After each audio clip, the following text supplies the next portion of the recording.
అసలు crucial point ఏంటంటే ఎదుగుతున్న బీజేపీ కార్యకర్తల జోష్ని, నా స్టేట్మెంట్స్ మీరు కరెక్ట్గా నుండి ఫ్రెండ్స్, ఎదుగుతున్న బీజేపీ కార్యకర్తల జోష్ని, నాయకులది కాదు, కార్యకర్తల జోష్ని కాంగ్రెస్ ఏ రకంగా ధీటుగా ఎదుర్కొంటుంది అని అంటే పెద్దగా ఆన్సర్ లేదు.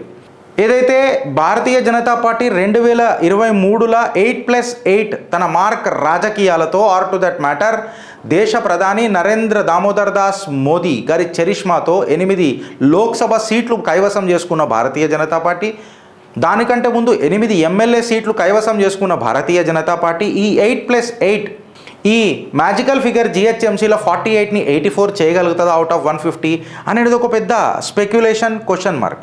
దీన్ని ఏ రకంగా ముంగడికి తీసుకుపోతుంది అనేది ఒక క్వశ్చన్ మార్క్. ఇది ఈ చేంజ్ ఆఫ్ గార్డ్ ఏదైతుందో ఇప్పుడు భారతీయ జనతా పార్టీలో కూడా అధ్యక్ష మార్పు ఎక్సెట్రా గుణాత్మకమైన మార్పులు భారతీయ జనతా పార్టీలో కూడా ఉంటాయి అని చెప్పి మనం చూస్తున్నాం. సో ఈ చేంజ్ ఆఫ్ లీడర్షిప్ ఏదైతే భారతీయ జనతా పార్టీలో ఉందో ఇది సర్పంచులను గెలిపించగలుగుతుందా, జెడ్పీటీసీ ఎంపీటీసీలను తన బుట్టలు వేసుకోగలుగుతుందా, లేకపోతే 48 గెలిచి ఆ రోజు జయకేతనం ఎగిరేసిన భారతీయ జనతా పార్టీ ఆ నంబర్నన్న రీటైన్ చేయగలుగుతుందా, లేక దానికంటే ఎక్కువ తెచ్చుకోగలుగుతుందా అని ఆలోచిస్తున్న తరుణంలో ఒక సర్వే బయటపడ్డది. ఆ సర్వే భారతీయ జనతా పార్టీకి మద్దతు ఉన్నదా అని అంటే ఇక మీడియా చూడండి. బెకాన్ స్ట్రాటజీస్ అని చెప్పి, bacon strategic solutions and research అని చెప్పి ఒక సర్వే కండక్ట్ చేసింది. ఈ సర్వే అబ్సల్యూట్గా గ్రౌండ్ రియాలిటీగా కింది కార్యకర్తలను దృష్టిలో పెట్టుకొని మేము చేసినాము అని చెప్పి bacon strategic solutions and research వాళ్ళు చెప్తున్నారు. వాళ్ళు ఏమన్నారంటే bacon team exclusive ground report అని చెప్పి పెట్టి decoding the pain of cadre, అంటే కార్యకర్తల మనోభావాలను వ్యక్తం చేస్తున్నాం, కార్యకర్తల బాధలను మేము ఈ సర్వే రూపంలో బయట పెడుతున్నాం. సో భారతీయ జనతా పార్టీ ఈ 8+8 గెలిచిన తర్వాత ముంగట పోతుందా వెనుక పడుతుందా, అరే నువ్వు ముంగట పడవరా అని చెప్పి తిడతారు పెద్దలు మనల్ని. ఒకడు అన్నాడట నేను ముంగట పడకపోతే ఏమైంది వెనుక పడతా నేను అన్నాడట. ఇప్పుడు గట్ల అయిపోయిందా భారతీయ జనతా పార్టీది అని అనేది ఈ సర్వే భారతీయ జనతా పార్టీని క్వశ్చన్ మార్క్ చేస్తుంది. సో డేటా మెట్రిక్స్ తీసుకొని మనం ముంగటికి పోతే 1984 నుంచి 2019 ఆర్ టు దట్ మ్యాటర్ 2023 వరకు అబ్సల్యూట్గా సీట్లు ఎన్ని గెలిచింది, ఓట్ షేర్ ఎంత తెచ్చుకున్నది భారతీయ జనతా పార్టీ అని చెప్పి వీళ్ళు ఒక డీటెయిల్డ్ అనాలిసిస్ చేసిండ్రు. అఫ్కోర్స్ వీళ్ళు నాయకుల మీద కూడా ఒక సర్వే చేసిండ్రు, చేసి వాళ్ళు పెట్టిండ్రు. వీళ్ళు ఒక అనాలిసిస్ చేసిండ్రు బెకాన్ వాళ్ళు. అయితే ఇప్పుడు సీన్ ఏంటంటే ఇక్కడ 1984 నుంచి ఏమైంది, 1984 నుంచి 2019 or to that matter 2023 elections వరకు తీసుకుంటే ఇప్పటిదాకా అట్లీస్ట్ 2019 వరకు ఓన్లీ సింగిల్ డిజిట్లనే భారతీయ జనతా పార్టీ ఎప్పుడు నిలబడ్డది. వెదర్ ఇట్ మేబీ 0.6% నుంచి స్టార్ట్ అయ్యి ఇప్పుడు 2023 ఎలక్షన్స్ జరిగినప్పుడు మనం తీసుకుంటే ఆల్మోస్ట్ ఒక నాకు తెలిసి 14% వరకు ఏమో మనం పోయినాం అనుకుంటా. 14% వరకు మనం పోయినాం.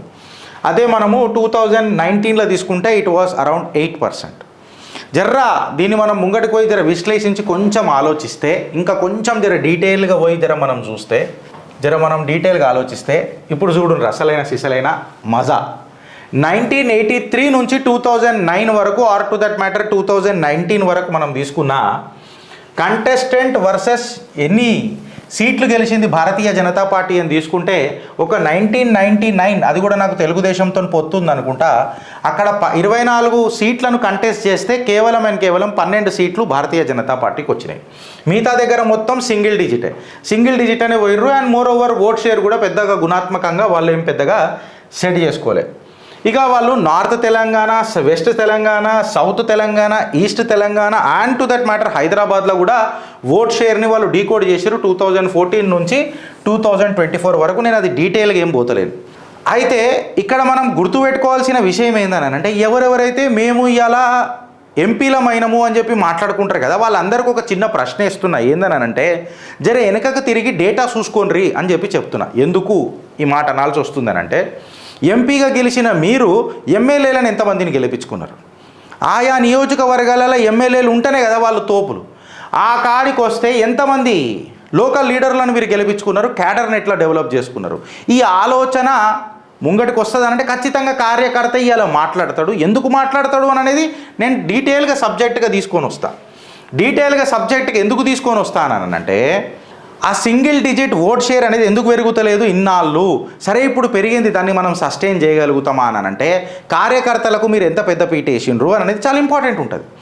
పార్లమెంట్ ఎలక్షన్స్ని మన అసెంబ్లీ ఎలక్షన్స్ని కంపేర్ చేసి చూస్తే బెకాన్ స్ట్రాటజీస్ ప్రకారమే, మళ్ళీ గిరీష్ గారు మాట్లాడితే మీకు బగబగ మండుతుంది కాబట్టి నేను చెప్తున్నా, టికెట్ డిస్ట్రిబ్యూషన్ ఇంప్రాపర్ అయింది అసెంబ్లీ ఎలక్షన్స్లల్లా అంటాడు.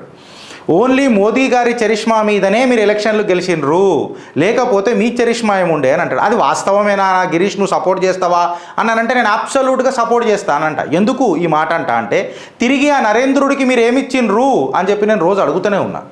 కార్యకర్తకు మీరు ఏం చేసిండ్రు అని చెప్పి మిమ్మల్ని నిలదీస్తూనే ఉన్నా. ఆ నలుగురే తప్ప ఇంకొక నలుగురు ఎన్నడైనా తయారైనరా అని చెప్పి మిమ్మల్ని కడిగేస్తూనే ఉన్నా. ఇప్పుడు అంతగానం మీ చరిష్మా మీద ఉంటే మళ్ళీ పార్లమెంట్ ఎలక్షన్స్లలో మీరు గెలిచిన వాళ్ళు అయితే అసెంబ్లీ ఎలక్షన్స్లలో ఎందుకు పోయినరు? ఊపు తెచ్చినానన్న మనిషి కూడా ఓడిపోయాయి అసెంబ్లీ ఎలక్షన్స్లలో. ఇక ఏం ఊగినరు ఏం ఊపినరు, ఉడత ఊపులు తప్ప అనేది ఇవాళ పెద్ద ప్రశ్న. ఇవాళ నేనేమంటా అనంటే, నేననేదానికంటే బెకానోడు ఏమంటుండనంటే, బెకాన్ స్ట్రాటజీస్ ఏమంటుందంటే, అరే మీరు బయటికని టికెట్లు తెచ్చుకొని వచ్చి ఓట్ షేర్ పెంచుకుంటున్నారు కదా అన్నట్టు మాట్లాడతాడు. Opposite parties applied wrong strategy అంటే దీన్ని కరెక్ట్గా చెప్పాలనంటే బీఆర్ఎస్ ఓట్ షేర్ భారతీయ జనతా పార్టీలకు ఎన్కాష్ అయిందా? బికాస్ ఓటర్ మహాశయుడు అర్థం చేసుకున్నాడా? బట్ ఓటర్ మహాశయుడు భారతీయ జనతా పార్టీ అధికార పార్టీ కాగలదు అని నమ్మేది ఎప్పుడు అని చెప్పి ఇవాళ అడుగుతున్న ప్రశ్నకు సమాధానం ఎవడు చెప్తాడు అని చెప్తే 40 సంవత్సరాల హిస్టరీ మనం తీసుకొని భారతీయ జనతా పార్టీది డీకోడ్ చేస్తుంది. ఇది అకార్డింగ్ టు మళ్ళా బెకానే చెప్తున్నా నేను. అండ్ ఇన్ఫ్యాక్ట్ సపోర్ట్ చేస్తామంటే కార్యకర్తలు కూడా దీనికి మద్దతు తెలుపుతారని నేను అనుకుంటున్నా.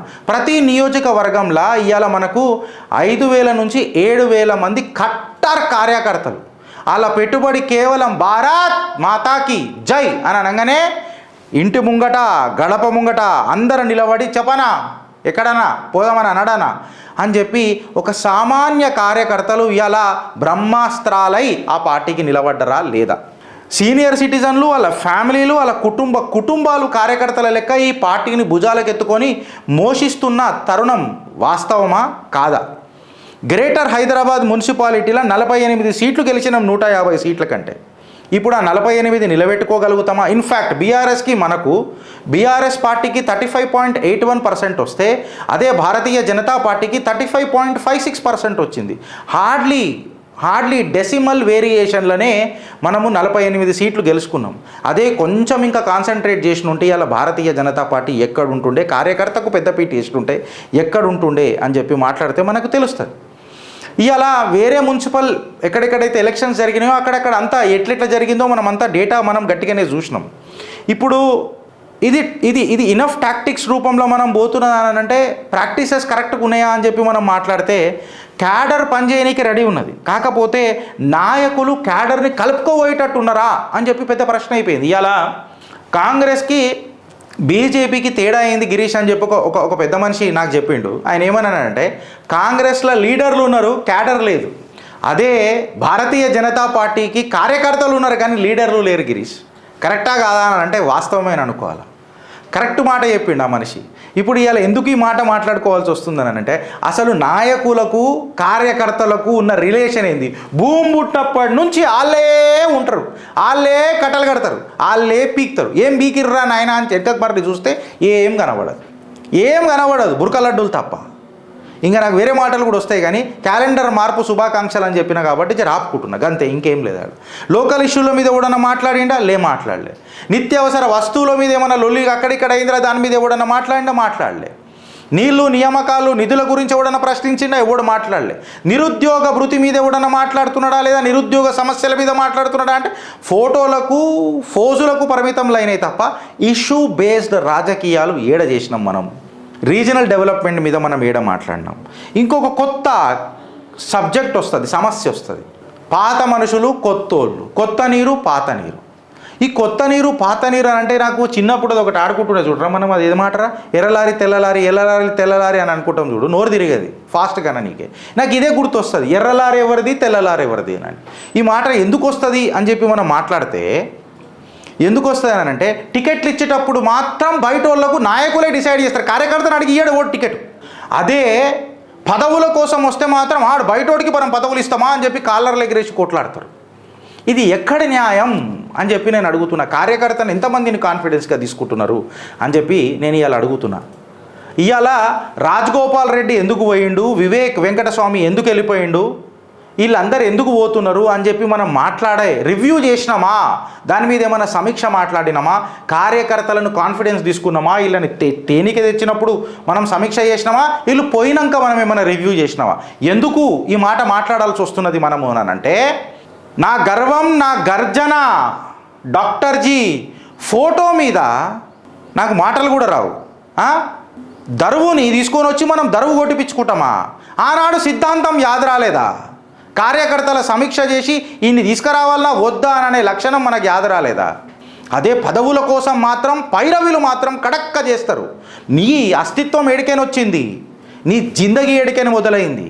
ఇవాళ నువ్వు లీడర్ కాగానే కార్యకర్త అని మర్చిపోయి నువ్వు లీడర్ అయిపోయినవా అని అంటున్నా. 2 సార్లు గెలవంగానే నువ్వు ముఖ్యమైన నాయకుడివిగా ఫస్ట్ నీ కార్యకర్తలకు ముఖ్యమంత్రి కలలు గంట అంటారు చూడు, వాళ్ళతో ఇలా క్యాడర్కి ప్రాబ్లమా కాదా? దీన్ని కరెక్ట్గా ఇంగ్లీష్లో వర్డ్ చెప్పాలంటే బెకానోడు కరెక్ట్గా పెట్టిండు. ఏం పెట్టిండు తెలుసా? ఇన్సెక్యూరిటీ. నేను ఇంకా మంచి వర్డ్ చెప్తా, ఎగ్జిస్టెన్షియల్ క్రైసిస్. కరెక్ట్గా వర్డ్ చెప్పాలనంటే వీళ్ళకు ఉన్నది ఆ నలుగురికి ఎగ్జిస్టెన్షియల్ క్రైసిస్. అస్త్రం ఏడవుతుందన్న భారతీయ జనతా పార్టీ ఆ నలుగురు ఉన్నన్ని రోజులు ఓబీసీలు 50% ఉన్నారు తెలంగాణలో.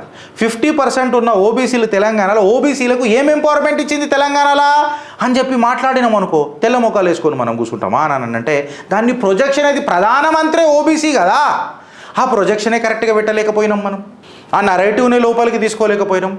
ముఖ్యమంత్రి ఓబీసీ క్యాండిడేట్ ఉంటాడని చెప్పినాక కూడా కాంగ్రెస్ ఎట్టెట్లు వచ్చే అని సమీక్ష చేయలేకపోయినాం మనం. ఇప్పటిదాకా ఆ మెకానిజం, ఆ టెక్నాలజీ, క్యాడర్ని కలుపుకోబోయే తత్వం, ఈడు మనోడు మన కోసం గుండె చీల్చిస్తాడు, కోస్తే ఈడికి కాషాయమే. ఒకప్పుడు స్ట్రాంగ్ సోషల్ మీడియా ఉన్న భారతీయ జనతా పార్టీ ఇవాళ అదే సోషల్ మీడియా వేదికన భారతీయ జనతా పార్టీని బ్యాక్ఫుట్లో పెడుతున్నాయి కాంగ్రెస్ అండ్ బీఆర్ఎస్ అని అంటే ఇది నాయకత్వపు లోపమా లేకపోతే తరతరాల నుంచి వస్తున్న ఆ నలుగురి లక్షణమా? ఇవి డ్రాబ్యాకా లేకపోతే సెట్ బ్యాకా? భారతీయ జనతా పార్టీని అడగాల్సిన ప్రశ్నలు. మేమేమన్నా మాట్లాడితే ఉతికారేయండి ఫ్రెండ్స్, కానీ ఆధారాలు పెట్టుండ్రి. ఆలోచిస్తారా లేక అనుభవిస్తారా? భారత్ మాతాకి జై.